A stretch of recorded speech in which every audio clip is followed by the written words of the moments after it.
Welcome to Bitchy History, the American history podcast that now has merch, if you can believe that.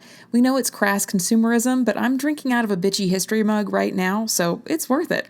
You can find the link to the store on bitchyhistory.com. We've got stickers, we've got shirts, we've got motherfucking tote bags. We've even got candles. Check it out, and if you have suggestions on what podcast-related merch you'd like to see, please let me know. There's a contact form on bitchyhistory.com for just that sort of thing. We've also got a Patreon, and if you subscribe, you get access to a super secret subscriber-only episode once a month, which I'm calling the Gaslight Gatekeep Girl Boss Sessions. The first episode of that will drop on July 27th. There's also several other perks that you can get depending upon what level of support you want to give. So please check it out.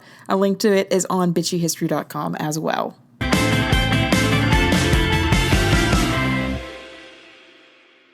Welcome to episode 14 of Bitchy History, and you are not seeing things. The logo did change. We're in our hot girl era, and that required a new wardrobe, thanks to Canva.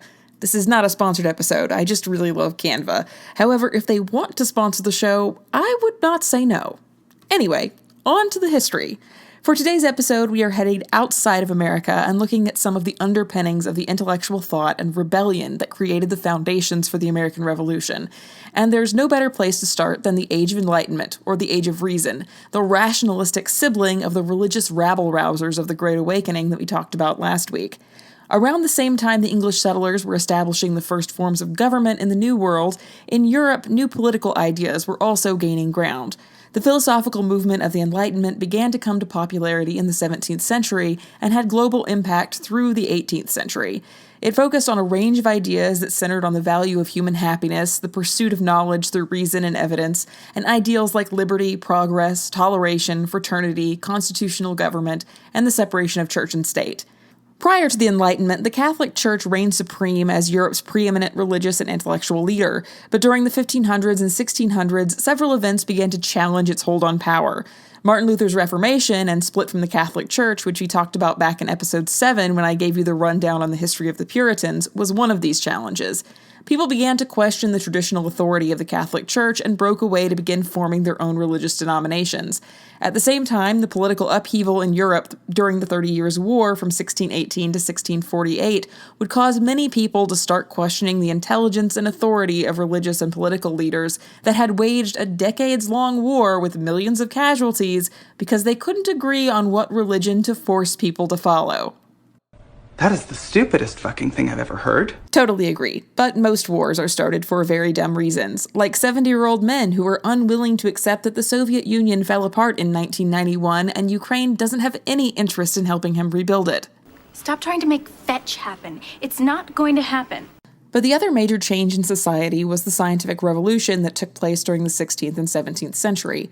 Science became its own discipline, and major developments and discoveries in mathematics, physics, astronomy, biology, and chemistry were happening. We realized that the natural world was something that could be observed, researched, and experimented on, not just taken on faith. From this revolution, the names Galileo, Johannes Kepler, Isaac Newton, Sir Francis Bacon, among others, become famous and build the foundation for the modern STEM field. Empiricism ruled the day, and while many of the thinkers of this era were religious and still had faith, they rejected the idea that belief in God was the only thing needed to understand the natural world. So we see a slow eroding of the power structures that had traditionally run European society. In essence, the 1500s through the 1700s are the rebellious teen years for the European population. And just as it is with real teenagers, the results vary wildly in how that rebellion turns out. For some, it's rebellious experimenting with Copernican heliocentrism, the nerds of the world. And for others, it's violent revolutions where people get their heads chopped off en masse. The mean girls of the world, I guess? How many of you have ever felt personally victimized by Regina George? Look, it's not a perfect metaphor, but you understand what I mean. People weren't taking things for granted anymore. The ideas of the Enlightenment undermined the authority of the monarchy and the church, both Catholic and Protestant in some ways. And this period of philosophical, you can't tell me what to do, you aren't my real dad, sets the stage for the political revolutions that spread throughout Europe and the Americas in the 18th and 19th century. The Enlightenment gives us many famous, recognizable names: Diderot, Hume, Kant, Spinoza, Voltaire, Rousseau, Montesquieu, Locke, Smith, and Hobbes. If this were a podcast about philosophy, I could spend entire episodes on each of these figures. But it's not, and thank God for that, because this is an episode meant to help you understand the foundations of the American Revolution, so we're just going to spend some time on the ideas and philosophers who had the most influence on this event specifically. There are several ideas from the Enlightenment that greatly influenced the future of America. The questioning of religious dogma gave rise to the concept of deism, an intellectual movement that accepted the existence of a creator on the basis of reason, but rejected belief in a supernatural deity who interacts with humankind. Deists tended to share a disdain for religious dogmatism and blind obedience to tradition and faith. This is a mindset tailor-made for a revolutionary because it rejects traditional power structures. Many of the most well-known figures of the American Revolution were deists, not the Bible-thumping evangelicals that Republican politicians like Marjorie Taylor Greene might like us to believe they were. Yet the Founding Fathers quoted the Bible constantly and were driven by their faith. To be remembered that way would definitely be a shock to someone like Thomas Jefferson, who took his deism so far as to entirely deny the divinity of Christ. The Jefferson Bible was a project by Jefferson in rewriting the Bible with no mention of miracles, angels, or the resurrection of Jesus. I could go on, but would get bogged down in discussion of the relative faith of each founding father compared to the modern-day religious evangelicals in Congress, and that's a topic for a future episode of the podcast. A generally negative view of dogmatic religion also led to the embracing of the idea of toleration, which would play a part in building what we think of today as the ideas of religious freedom, free speech, and freedom of expression. Toleration was a belief that the hatred or fear of other races and creeds interfered with economic trade, extinguished freedom of thought and expression, eroded the friendship between nations, and led to persecution and war. Toleration imagined an age in which enlightened reason, not religious dogmatism, would govern relations between diverse peoples with loyalties to different faiths. Another idea that would go on to influence the American Revolution was the concept of liberalism, the notion that humans have natural rights and that government authority is not absolute, but based on the will and consent of the governed, a concept we'll get back to in a minute when we discuss the philosophers whose touch we can see in the American Revolution. Republicanism, which has nothing whatsoever to do with the Republican Party, just to clarify that, was another idea we borrowed from the Enlightenment. This was the idea that a nation ought to be ruled as a republic. Selection of the state's highest public official is determined by general election rather than through the way that monarchies were ruled by hereditary right. You might recall from episode 6, I mentioned that the concept of Republican motherhood, where it is the job of mothers to instill Republican values of patriotism and virtuous citizenship in their children as well as educate them. There are certainly other aspects of the Enlightenment that would go on to influence the early years of America, but we'll leave things like conservatism and scientific progress until a later episode, since I would argue that neither of them are directly related to the foundation of the American Revolution specifically. The final concept I'd like to discuss in relation to the Enlightenment's influence is one that was discussed by a huge number of Enlightenment philosophers. We generally refer to it today as the social contract. This is the basis of the idea of liberalism in many ways, as it concerns the legitimacy of the authority of the state over the individual. The social contract model argues that individuals have consented, either explicitly or tacitly, to surrender some of their freedoms and submit to the authority of the ruler or to the decision of the majority, in exchange for protection of their remaining rights or the maintenance of a social order. The contract is an agreement between the ruled and the ruler which outlines the rights and duties of each to the other. Government is not meant to be one-sided, with the ruler holding all the power because the consent of the governed is needed to maintain the agreement, so both sides need to hold up their end of the bargain. Thomas Hobbes was the English philosopher that is most commonly associated with the 17th century concept of the social contract, though technically the general concept dates way back to the Greek philosophers. Hobbes was a mixed bag, really. If you cast your mind back to episode 6 again, you'll remember that I noted that Hobbes saw the family unit as a little monarchy, in which the husband and father was the sovereign, which, while he was a man of his time, is generally a pretty crappy way to view a relationship. He was also a major killjoy with a fucked up view of human nature. He argued that people are inherently wicked and selfish, and therefore government was needed to control them. In his treatise, Leviathan, which was published in 1651, Hobbes set out his doctrine of the foundation of states and legitimate governments and creating an objective science of morality. Much of the book is occupied with demonstrating the necessity of a strong central authority in order to avoid the evil of discord and civil war. To quote chapter 13, "Whatsoever therefore is a consequent to a time of war, where every man is enemy to every man, the same consequent to the time wherein men live without other security than what their own strength and their own invention shall furnish them with. In such condition, there is no place for industry, because the fruit thereof is uncertain, and consequently no culture of the earth, no navigation, nor use of the commodities that may be imported by sea, no commodious building, no instruments of moving and removing such things as require much force, no knowledge of the face of the earth, no account of time, no arts, no letters, no society, and which is worst of all, continual fear and danger of violent death, and the life of man, solitary, poor, nasty, brutish, and short. Fun. I'm writing an article over on my blog right now that's about the Hobbesian view of human nature and how it's represented in modern dystopian fiction, by the way. According to Hobbes, all individuals in society must cede some right to the sovereign authority for the sake of protection. Power exercised by this authority cannot be resisted because the protector's sovereign power derives from the individuals surrendering their own power for protection. The individuals are therefore the author of all decisions made by the sovereign. To quote Hobbes again, "He that complaineth of injury from his sovereign complaineth that whereof he himself is the author, and therefore ought not to accuse any man but himself, no, nor himself, of injury, because to do injury to oneself is impossible." For Hobbes, there was no right of rebellion, and there was no doctrine of separation of powers in his form of theoretical government.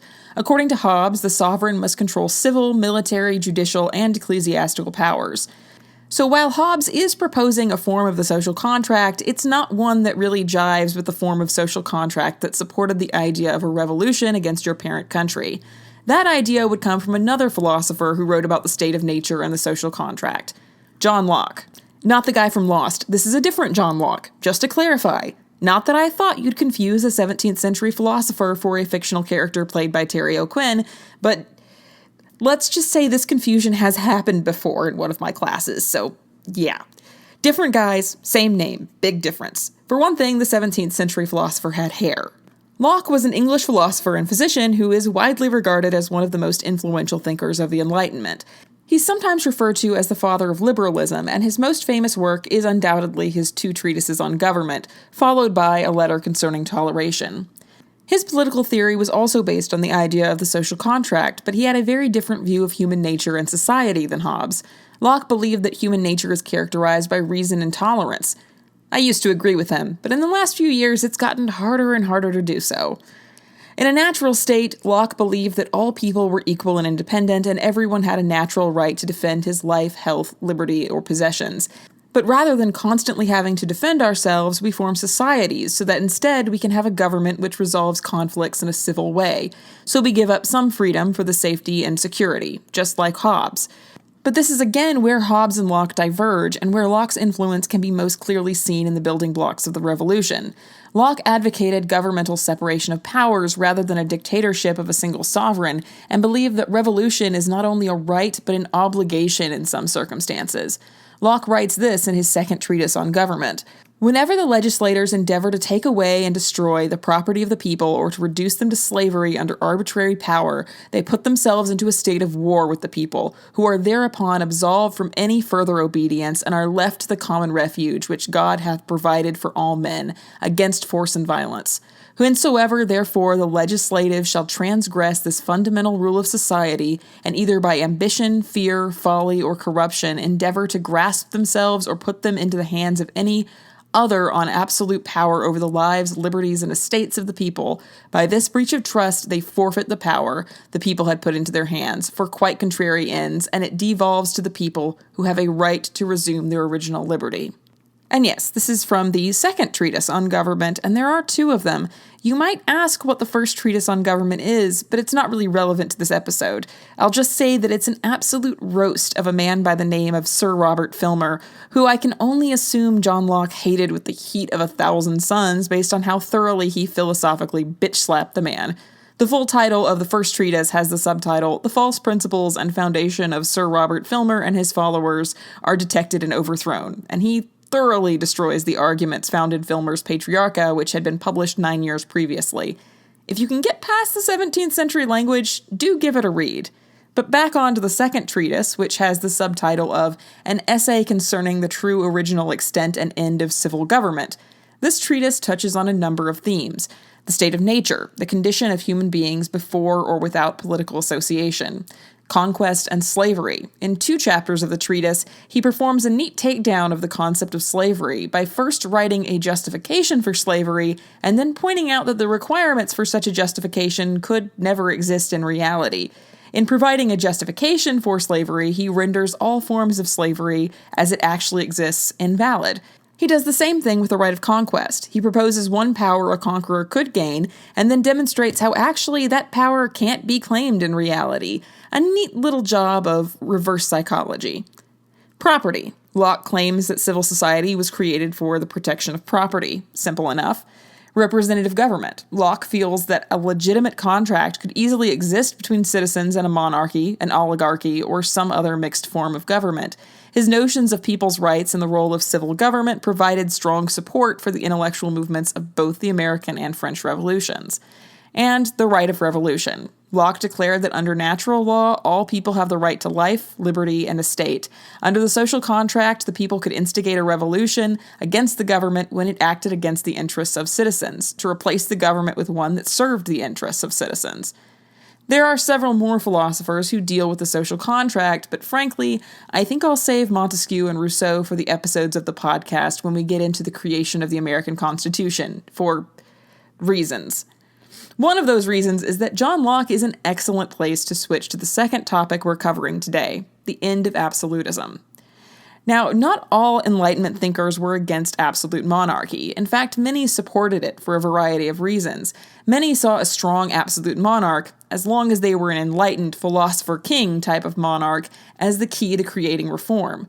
Given that the Enlightenment was taking place in a time not that far removed from the genetic creation of the Habsburg Chen, look it up, I can't explain it via audio. I honestly have no idea where they thought these philosopher kings were going to come from, but wishful thinking, I guess. Okay, maybe that crack about the Habsburgs was a little bit mean. I'm sorry I called you a gap-toothed bitch. It's not your fault you're so gap-toothed. It is, however, their fault that they thought family reunions were the 16th century version of Tinder, though. Anyway, let's talk about absolute monarchy.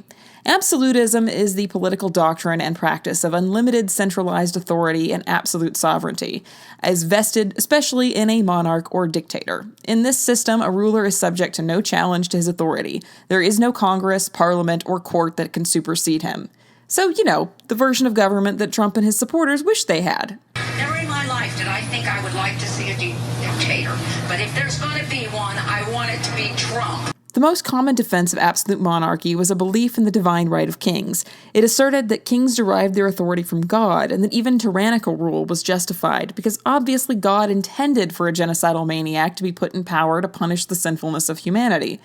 Going back to John Locke for a second, we see a leading thinker of the Enlightenment who takes this issue head-on in the first of his 2 treatises. As I mentioned, Sir Robert Filmer's Patriarcha was a treatise that defended the divine right of kings based on the idea that all of the modern states derived authority from the biblical patriarchs.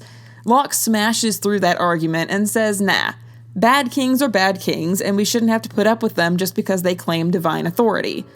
In fact, I think I have some actual audio of Locke speaking about this. Listen, strange women lying in ponds distributing swords is no basis for a system of government. Supreme executive power derives from a mandate from the masses, not from some farcical aquatic ceremony. Be quiet! But you can't expect to wield supreme executive power just because some watery tart threw a sword at you. Shut up! If I went round saying I was an emperor, just because some moistened bint had lobbed a scimitar at me, they put me away. Okay, you caught me. That wasn't John Locke. Recording equipment didn't exist in 1689, but I firmly believe it's what he would have sounded like. This guy's even got a British accent. But honestly, Locke wasn't speaking hypothetically. He was 16 years old and half a mile away when the truest expression of, you can't get away with ruling without the consent of the governed, occurred, with the execution of Charles I, former King of England. Now, this isn't a British history podcast, and frankly, if you want a full rundown on the details of the English Revolution, you should really head over to the first season of Mike Duncan's Revolutions podcast, where he covers it with exquisite detail. But the short of it is that Charles and Parliament disagreed a lot, and Parliament kept trying to use the power of the purse to get him to negotiate and stop doing the stuff that Parliament didn't like. Charles got sick of working with Parliament and dismissed them. There's some back and forth here, but essentially he begins what his critics would call the 11 Years' Tyranny because he refused to reconvene Parliament. Only Parliament is the one that handles taxes, so for 11 years, Charles just has to play a lot of tricky games to raise funds. One of the things that happened was the reinstitution of fines for not attending Anglican services. I mentioned that in the episode about the Puritans, remember? See, it's all coming together. Charles' anti-Catholic views would eventually lead to a rebellion in Scotland, and he'd have no money to put the rebellion down, so he'd recall Parliament. Only Parliament doesn't want him to invade Scotland, so they won't give him the funds. Charles is pissed. He dismisses them again, tries to invade Scotland without the funds to do so, and ends up in an even worse situation. He recalls Parliament again, but now they're the ones that are pissed. They get into a political power pissing match with Charles, and Charles tries to arrest some of the members of the House of Commons on charges of treason, but they escape. Now everyone is pissed. Charles and his family flee London. It's 1642, and John Locke is a 10-year-old boy. He would have been old enough to understand the stories filtering in, how Charles was unable to enforce any of his orders, how he was at war with his own parliament, and it wasn't going well. If God had appointed him, God appeared to be on the side of Parliament on the issue of separated powers in government. There's a lot of back and forth and several years of war. Again, if this is of interest to you, go listen to Mike Duncan's podcast on it. The important thing to understand today is that Parliament won the war, and Charles was put on trial for treason, found guilty, and on January 20th, 1649, he was publicly executed by beheading in front of the banqueting house of the Palace of Whitehall. The banqueting house, by the way, is the only part of the palace that's still standing, and it's truly a gorgeous building. So John Locke had seen the folly of absolute monarchy for himself, up close and personal. But more importantly, the fall of the monarchy and the subsequent absolute clusterfuck of the Commonwealth would have been a history that the Founding Fathers would have known well. In the course of around 11 years, England went from being a monarchy to a commonwealth to a dictatorship and back to a monarchy again. Oh, right, I forgot to mention, in 1653, Oliver Cromwell dismissed Parliament because they were too difficult to work with. You know, just like Charles had done, and then ruled over England as the Lord Protector, i.e. dictator, until his death in 1658, at which point his son took over, because apparently being Lord Protector is a hereditary job. His son proved to be incompetent, and Parliament reconvened and decided to give that whole monarchy thing a second chance. So even though England ultimately ends up being a monarchy again, this period had thrown the entire system of absolute monarchy into a very skeptical light. Major institutional changes on the power of the English monarchy would come in the next few years, such as the English Bill of Rights. This landmark piece of constitutional law in England would make Parliament stronger than the monarch and set out basic civil rights for the citizens of England, like trial by jury and outlawing cruel and unusual punishment. And whose ideas helped inspire that law? Why, it was an English philosopher who accompanied Mary, William of Orange's wife, from the Netherlands to England in February of 1689 after the Glorious Revolution. That philosopher? John Locke, of course. Thanks for tuning in to listen to me bitch about history. Also, if you'd like to read more of me bitching about history and popular culture and blackening the name of classic children's authors, I write for a blog, perspectivesonpopculture.com. I've actually been involved with this blog for a while now, I just haven't written for it in a while and kind of forgot. Anyway, a link is now on bitchyhistory.com. My most recent articles have been ripping into Roald Dahl's problems with feminism, and I'm currently working on an article about William Golding and Lord of the Flies, which neatly ties into today's episode actually, since I'm discussing the Hobbesian worldview of the book. And again, I am still laying out the timeline for covering the American Revolution content for the podcast, so next week's episode topic will be a surprise. Thank you for listening, and I'll see you back here next week.